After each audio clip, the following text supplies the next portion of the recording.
Alex Nissa du 06 me dit, même s'il ne faut pas tirer de conclusion hâtive sur le match d'hier avec les nombreux absents, on dit souvent qu'on a une réserve incroyable de joueurs en bleu. Le match d'hier vient-il nous démontrer qu'on n'a pas tant de réserve de qualité que ça? La question est bonne. Le problème, c'est que quand Camavinga joue avec le Real, il y a Kroos et Modric à côté de lui. Voilà, je pense que tu extirpes un jeune d'un effectif composé de joueurs de haut niveau et de haute expérience, et tu les mets avec un autre jeune joueur, ça n'a rien à voir, c'est difficilement comparable, comme il est difficilement comparable le niveau international en sélection et le niveau international en club. Quoi qu'il veuille bien en dire, je suis certain qu'Mbappé est beaucoup plus efficace avec Neymar derrière lui que Griezmann. Voilà.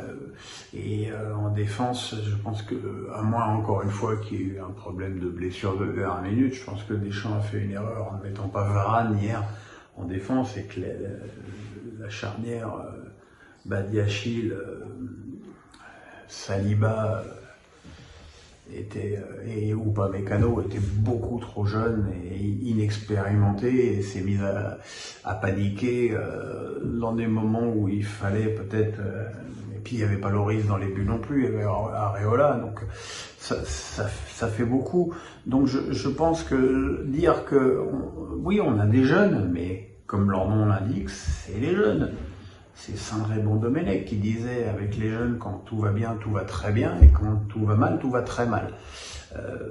Voilà, on a vu les 20 premières minutes qu'il y avait effectivement de la fraîcheur et que ça combinait bien, et puis dès qu'il y a eu une petite contrariété défensive, et tout est parti en cacahuète. Donc c'est un petit peu le souci excusez-moi parce que là je manipule ma tablette en même temps pour les questions. Voilà, c'est un petit peu le problème, c'est qu'il faut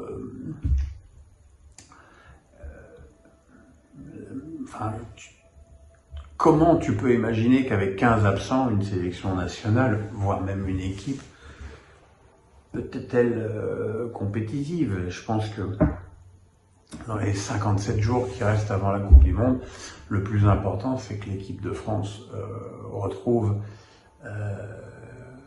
beaucoup des blessés, avec évidemment des blessés qui sont peut-être plus importants que d'autres, Kanté, Pogba, Benzema et les frères Hernandez.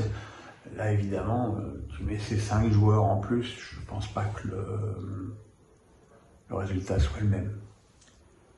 Et enfin, Medaf Prod me dit, Roger Federer et Rafael Nadal en larmes pour les adieux de Suisse vendredi soir, c'est l'image sportive de l'année. Alors évidemment, pour moi oui, mais est-ce que je suis bon juge des faits et gestes de Roger Federer? Je ne suis pas certain. Ça a été effectivement un moment très émouvant. Les larmes de Federer étaient totalement attendues, celles de Nadal certainement moins.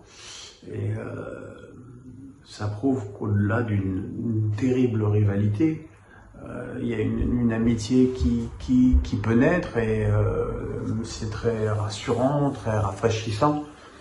Mais on n'avait peut-être pas besoin de cette scène-là pour savoir qu'en termes de comportement, Nadal et Federer sont très largement au-dessus de tout le monde. C'était une belle fin, même si dans ce match, Federer a beaucoup mieux joué que Nadal. Mais bon, Nadal, lui aussi, il a des soucis avec la grossesse difficile de sa femme. Voilà, c'est fini.